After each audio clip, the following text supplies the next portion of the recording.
Mrs. Gandhi, can you imagine any circumstances in which you might once again become Prime Minister of India?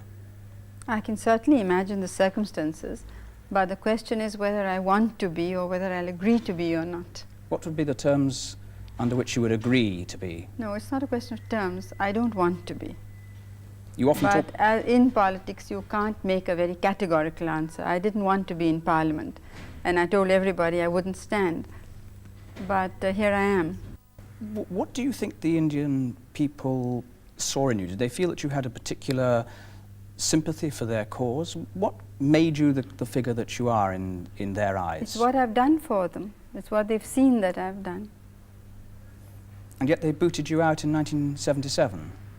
Well, I think booted is a strong word.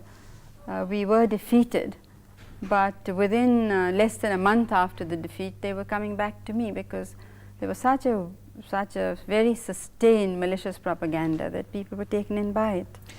When people like your own parliamentary spokesman describe you as the woman to whom the gods have entrusted the destiny of India, what's your reaction? I haven't even heard this phrase. I don't know who's used it. Do you regard that kind of phrase as a meaningless extravagance? Yes, and in India, most speeches are full of this thing. If you see the the addresses that are presented to anybody, not me, anybody at all, you will be full of phrases like this. Do you ever feel that you have in any way abused the trust that the Indian people have put in you? Certainly not.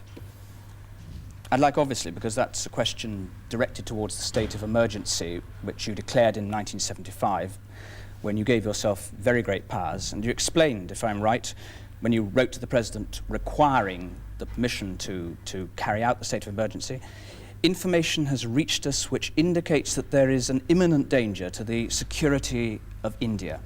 What was the precise nature of that danger? I'm afraid you can't say anything with great precision. But you talked to your people of a deep and widespread conspiracy of which you were sure they were aware.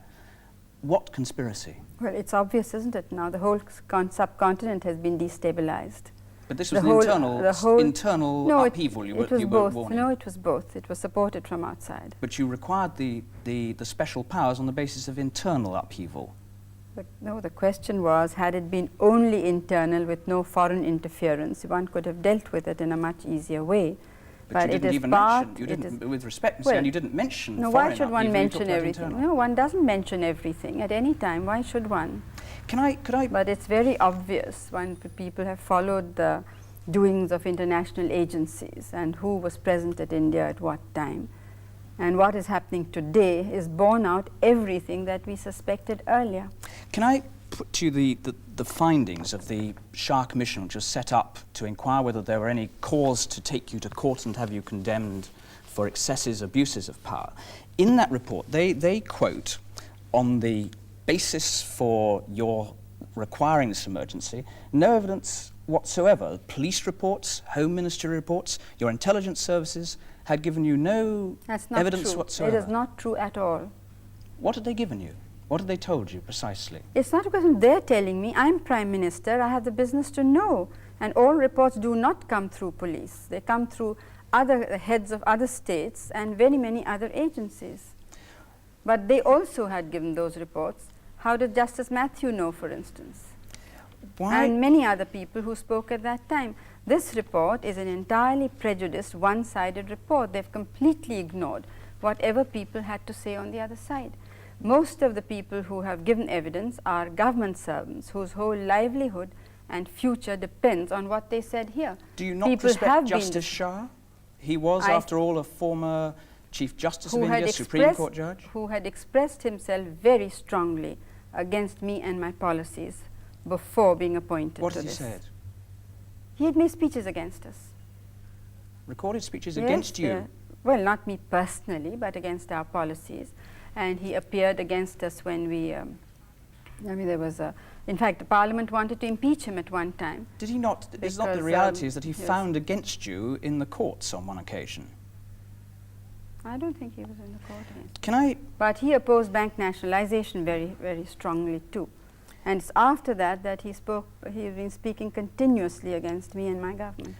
Mrs. Gandhi, was it mere coincidence? And I don't think that in any other country they would appoint, or even in India, there's seldom been a case where somebody who's known to be anti has been appointed to inquire against that person. In fact, at the same time, another judge was approached, but because I had superseded him, he refused to take up these things because he said that people would not think he was fair. Mrs. Gandhi, was it mere coincidence that at the same time the Allahabad High Court had said that you could stay in office as Prime Minister provisionally, but had found you guilty of electoral malpractice, and that therefore there was a serious risk that you would not be able to remain Prime Minister? Was that just coincidence that this came at the same moment? No, it was not a coincidence. Because you weren't the trying opposition, to escape from that, I mean. No, how does it help me to escape? Now, if I wanted to remain Prime Minister, all I had to do was to listen to the party bosses. They would not have wanted me out at all. I would have been Prime Minister for life. But you were disbarred from holding office under the findings of the court. No, yes, but on what issues? And if you look at your own newspapers, they all said they were very trivial issues. Mrs. Gandhi, I must ask you, did you not concoct a threat to the survival of the state in order to ensure your own survival in power? I'm afraid that's a very rude question, and it's entirely baseless. There's nothing at all to base it on. Well, the Shah Commission, to which I must refer, because it was a commission set up by the government, it's a judicial inquiry, and he is an eminent judge, says very clearly that the reason for, and if I can quote Justice, if I may, you've said I've asked you a rude question. No, but can I just defend? No, may I just say one thing? I would just like to say one thing about what is in the report, if I may, because what he says is that the only evidence he can find is the Allahabad judgment, and on the basis of that, he says thousands were detained and a series of totally illegal and unwarranted actions followed involving untold human misery and suffering. That's why I put the question. I don't put it out of a desire to be rude to you, Mrs. Gandhi. In a parliamentary democracy, is a judge competent to override what Parliament has done?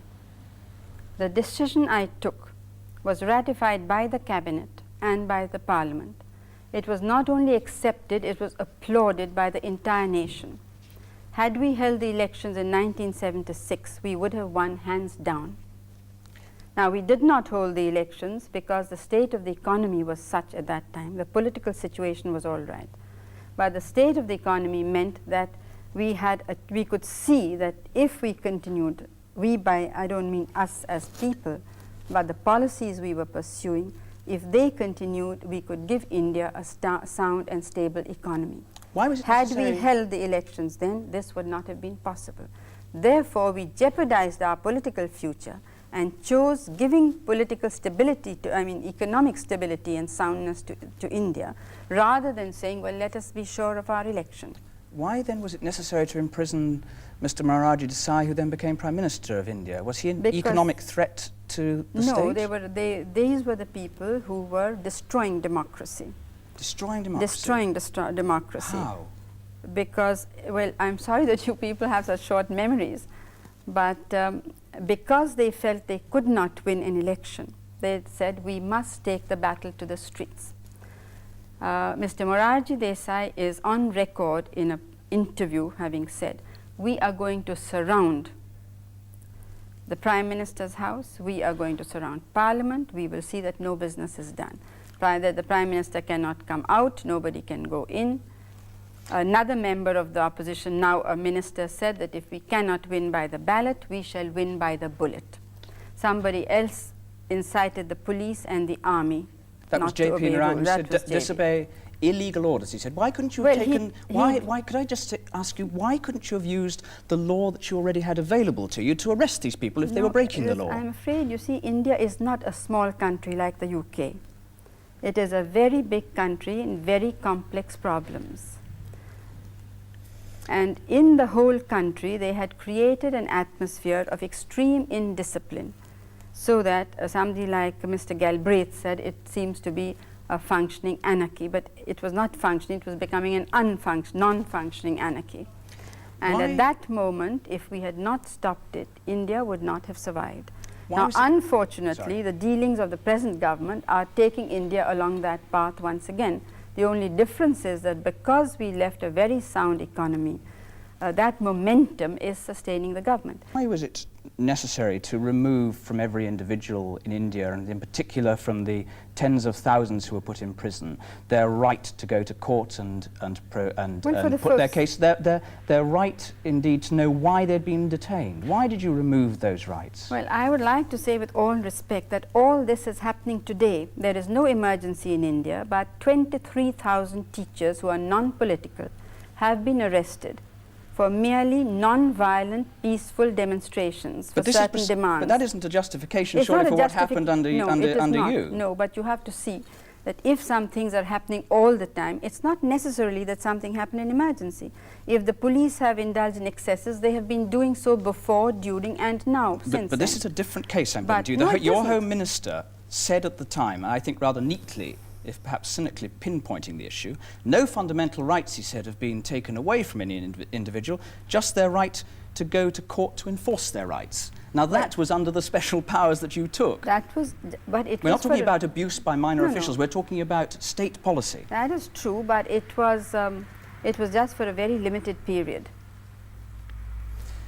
And we have in wartime a lot of political rights and civil rights are taken away from people, and this for India was as serious as a war period, because it did threaten our very survival. Why was it necessary, Mrs. Gandhi, to forbid newspapers to report the speeches of MPs in Parliament? No, I think censorship was not properly managed, and initially we thought it would be for a very brief period and some code of conduct would be worked out.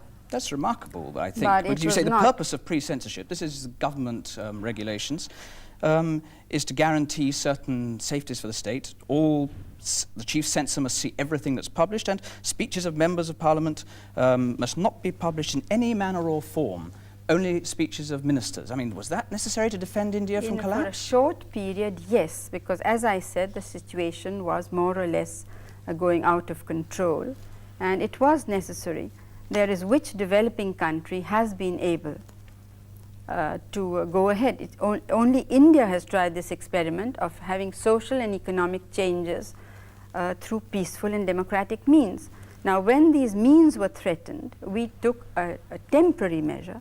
It was I who revoked. I declared the emergency, but also I who revoked immediately it. Before the elections, 21 months later. Well, certainly, but then I did hold the elections. The Shah, I don't think there's a single instance in world history of this happening. The Shah Commission concluded that the reasons for the measures... I haven't ended at all, because since you're talking about the press, I would like to say something about the press here. A news item came in that the judge who had given his judgment in my election case died, and it was very broadly hinted that I had had him done away with.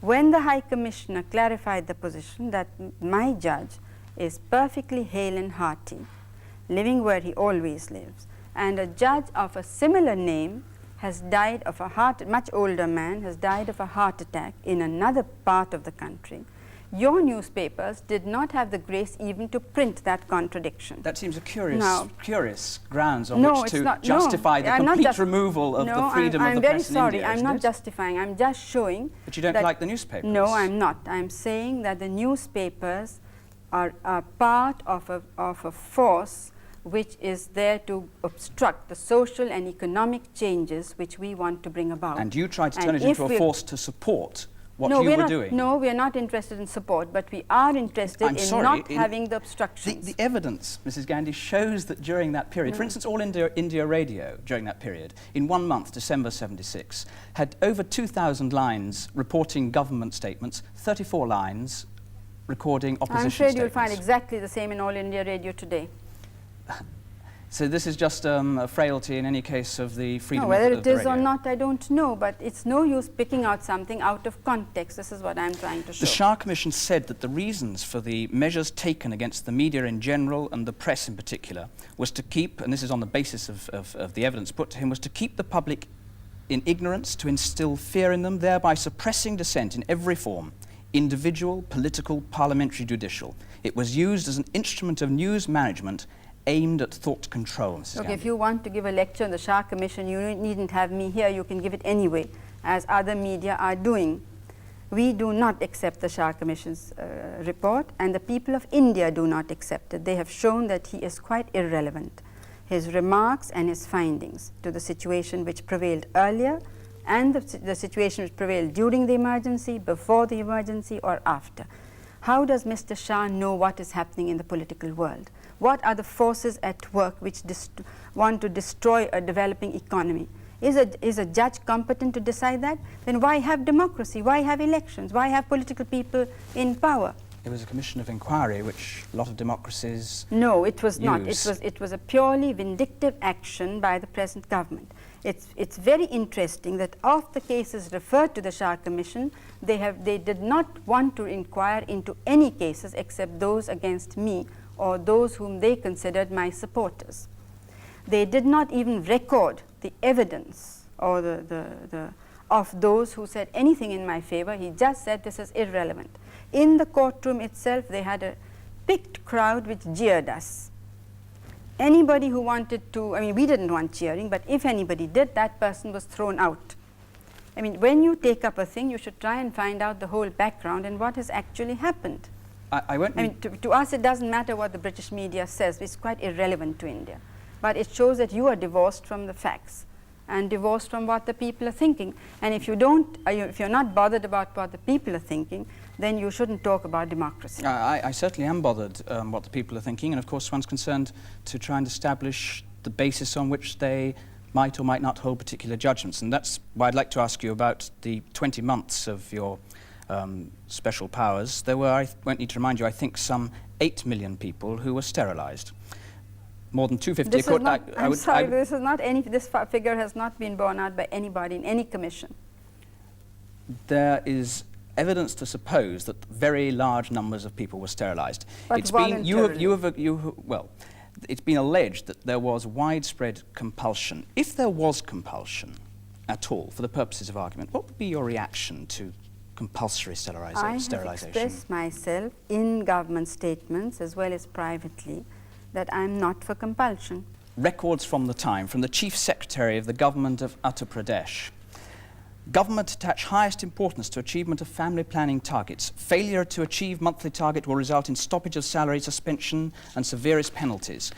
Other states, all eligible cases for sterilisation in my office and department have been sterilised. Persons who have refused to get themselves sterilised have not been paid their salaries. The evidence surely, Mrs. Gandhi, that a combination of intimidation, coercion, economic sanction, not giving people licences, not giving people rights to free education and health and so on, were used by officials throughout India to force people, in effect, to have sterilisation. Yes, they were. Those are major, wide-scale excesses then, aren't they? No, I don't think so. And furthermore, now people realize that if our population goes up at the rate which is going, their children won't be alive. They won't have enough food or education or any of those rights. Do you accept no responsibility at all? I have accepted all responsibility because I happen to be head of the government. But you believe there was nothing. No, you see, you cannot be categorical about these things. Certainly mistakes, when you take up any major program, mistakes will take place, but there was a very large force working against us, which was determined to use anything it could against us, and I think that they played a very large part in creating these so-called excesses. A lot of them seemed to be in prison. You had tens of thousands in prison. There were endless more forces against you, trying to destroy you, Mrs. Gandhi. The most of the people in prison were smugglers, hoarders, black marketeers, not dacoits. Academics, students, teachers, politicians? No, they were politicians, but not many academics or students. Well, the evidence... Unless they were in the Naxalite movement or something like that. Under what? You have some, you are accepting without question a particular evidence which has not yet gone to court, which is sub judice, and which we do not accept. Under what conditions now would you justify imposing a similar state of emergency? Would you do that if you were in charge in India now, where you said there's chaos and terrible problems? Would you do it now? No, because today's chaos is created by the government. You don't think it's quite a different situation. As I said at that time, as you said, that had we taken action in what you think is legal earlier on, maybe all this would not have been necessitated. And this is why I feel that I was at fault in this, that I did not take action earlier on. But we felt that Elections were not far off, and we could wait till the elections.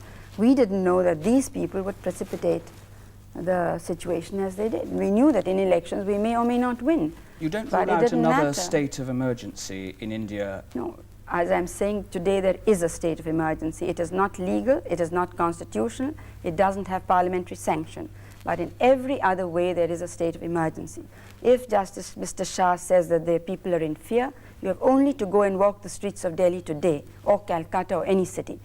And whereas that time, only those who were in fear, who were doing something antisocial. But today, it is the common citizen, the poor man, who's in fear. What then do you expect the future of India to be, Mrs. Gandhi? Well, the future of India is for us to decide, and we will fight it out in India. I don't think it's anybody else's business. You, of course, are soon going back to face criminal charges on the basis of the Shah Commission's allegations. On the basis of that evidence, I'm obliged to ask you, why would it not serve the interests of truth and justice for you to be found guilty? Because I'm not guilty.